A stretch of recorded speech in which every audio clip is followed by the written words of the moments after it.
You could be having assets in your personal name. You could be having shares in a company that you own directly in your name.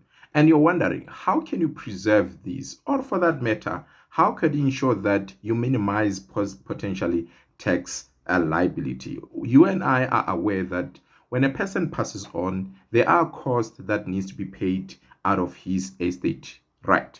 Those costs could potentially include potential capital gain tax, could include estate duties that could be levied against that particular estate, right? So some people attempt to minimize that by transferring their assets into the trust. That is one of those reasons why people do. But what is the process that one has to take? The process will include typically where you involve someone like us, where we analyze the tax implication for transferring these particular assets into the company. However, we all know that we need to know the value of those shares. We need to know the value of those assets. So there will be some sort of an exercise that we need to do to get the valuation of those particular assets. Therefore, once we get these valuations, that will actually tell us potentially with more accuracy what potentially your tax implications will be should you take the decision to transfer these assets, or should we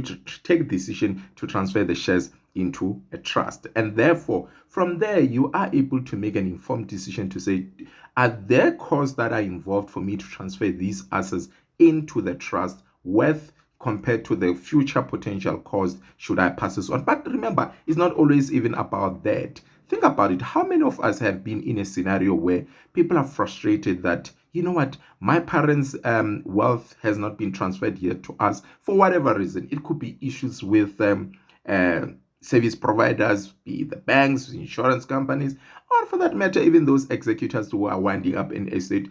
And we have heard stories where people are actually can actually even share with me some of the frustration that he went through of administration of deceased estate.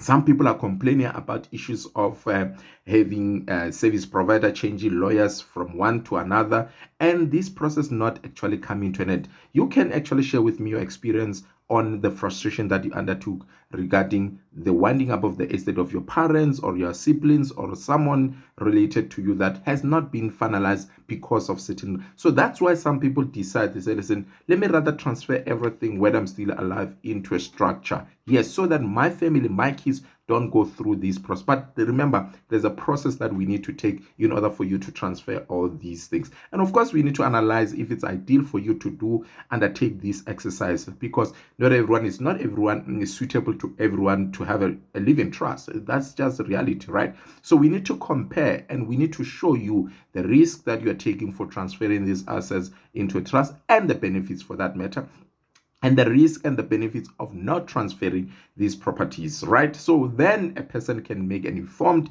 decision on whether they are transferring their assets into a trust, right? So good luck. At least you know, you kind of have an idea. You're more than welcome to reach out to us, and then we can see. We can have a conversation to say, is it suitable for you? Is it not suitable for you? Some people might have properties in their names and say, listen, I want to transfer this property in my name. What are the cost implications? Should I be transferring in a trust? Should I be transferring in a company? And for that matter, some people are just getting tired to say, listen, I don't want to be the one submitting tax returns in my name because of this rental income. I just want to move them into a company. How do you do that in a more tax efficient way? Less cost implication. But then what about the shares, right? What about the growth of those shares? What's going to happen then? What are the tax implications of that? So you need to think about that, okay? That is very important to have that proper conversation. Good luck.